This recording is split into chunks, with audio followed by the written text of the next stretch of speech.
All right, boys, I'm back. Sorry the break took a little bit longer than I expected, but we all need a break every once in a while, especially after the season ends. Took the vacation, unfortunately, right as NBA free agency was starting. Well, I left town literally the day after the second round of the draft. But we're back. I have videos coming for you guys. I still want to talk about the free agency stuff, and I also wanted to do something a little bit different in relation to the draft and the incoming rookies, so you can stay tuned for that as well. But let's start today with a monumental day for Sacramento sports. And if you know the history of the Sacramento Kings the last 17, 18 years, you won't think I'm insane for saying that. But getting DeMar DeRozan yesterday in a sign and trade for the Sacramento Kings was very big for a number of reasons. And I've thought about it overnight. I thought about it as I was seeing videos. I wasn't at the California Classic this time, but the videos of DeMar DeRozan walking into the building and just being greeted by a warm welcome from the Sacramento crowd. This was big for a number of reasons. One of the more respected players in the NBA actually wanted to come to Sacramento. Now, of course, the 3-year, $74 million contract definitely helps. But I think just the fact that the Kings were on DeMar DeRozan's radar, he could have gone to the Lakers or hell, even the Clippers if they had finagled some way to get DeRozan there. Just the fact that he chose the Kings over the two LA teams, and he's from that area, specifically Compton, this is just a big win for the Sacramento Kings. And to be honest, I kind of fought back and forth between skepticism and liking the fit, but this is a swing the Kings needed to take. Upgrading from Harrison Barnes to DeMar DeRozan already right off the bat is a clear upgrade, but you're getting somebody who is still just a very good to elite offensive player. Basically averaged 25, 5, and 5 in his 3 seasons with the Chicago Bulls. Became an awesome playmaker after he got traded from Toronto to the San Antonio Spurs and then carried that to Chicago. And I think his offensive skill set will provide some variety in the Kings offense, because the Kings did stand pat last offseason in the 2023 summer, and I applauded them for that, because it's easy to let it get in your head that you were the one who broke the playoff drought for the Sacramento Kings, and it's easy to make hasty moves, jeopardize your future and stuff like that. I like that the Kings stood pat. They wanted to see what a year of continuity looked like. Unfortunately, some players had some down years like Harrison Barnes and Kevin Huerter, and teams were figuring out, hey, we could just funnel the offense to guys like Harrison Barnes. They tried Chris Duarte. They traded for him last summer. That was like one of the marginal moves they made, and I'm sure Kings fans are happy not to see Chris Duarte anymore. But the Kings offense did slip last year, and they slipped to 14th compared to 1 in the 22-23 season where they were number 1 with a bullet.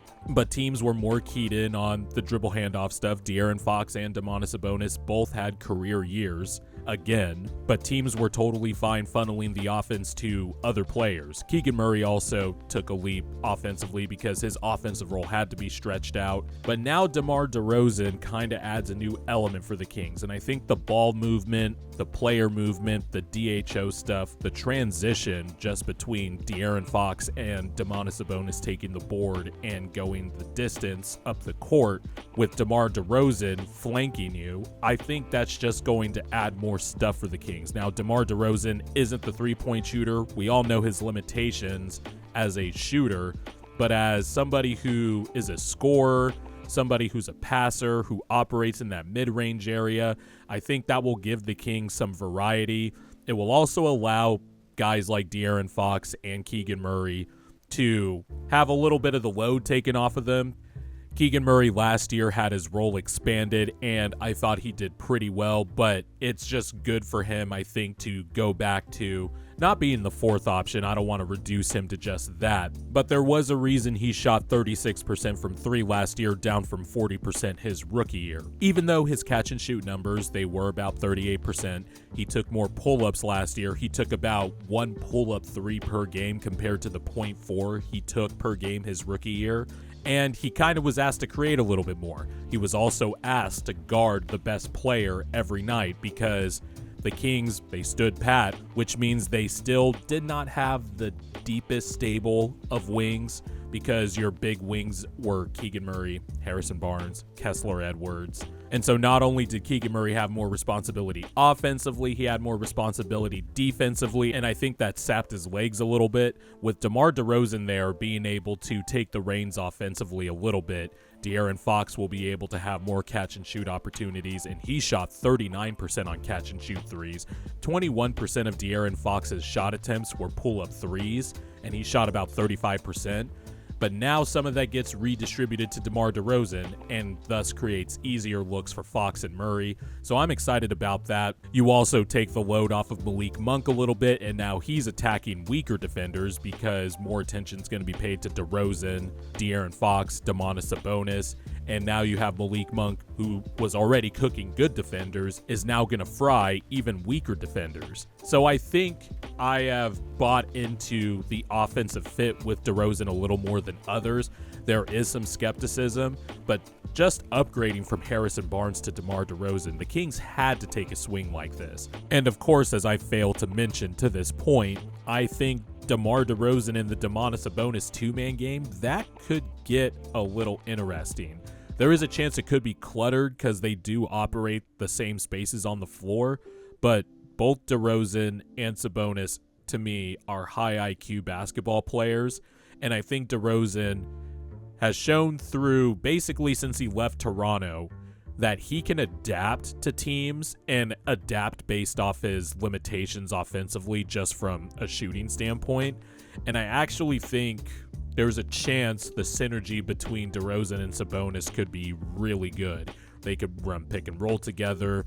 There's probably going to be dribble handoff stuff that DeRozan can do with Sabonis. So just from that perspective too, I think the offensive fit could be a little bit better than what people think, just because the Kings' infrastructure, you have shooting with Herter and Murray and all that stuff, and you can be able to do some funky things because you have two funky players. You can only be patient for so long. I think you need to be diligent when you make moves, when you try to, make a push in a conference the next season, when you're coming off of 2 straight winning seasons for the first time in franchise history. And Monty McNair felt like he had to do something. They were obviously linked to Brandon Ingram. They were linked to Lowry Markkanen, but of course the Kings rightfully did not include Keegan Murray in any type of trade package. At least that's what I gathered from reading reports. I like this type of move for the Kings. There are concerns for me defensively, and I know the Kings improved defensively post All-Star break and stuff like that,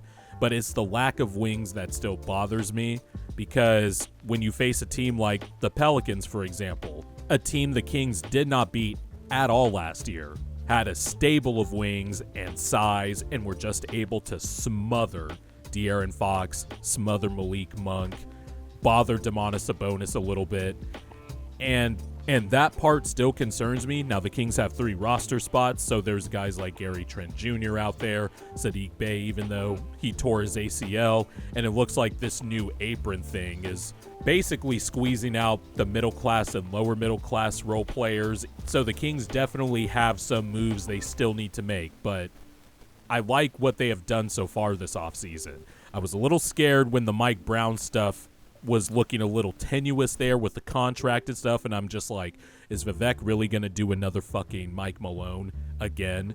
And then they got Malik Monk back. They signed him immediately right after the finals ended. It was like a day or two after, before actual free agency started. So good on the Kings, becoming a very, very attractive destination. They've always had a great fan base. The city's underrated, I can tell you, living here for now, 8 years. But this is exciting times for the Sacramento Kings.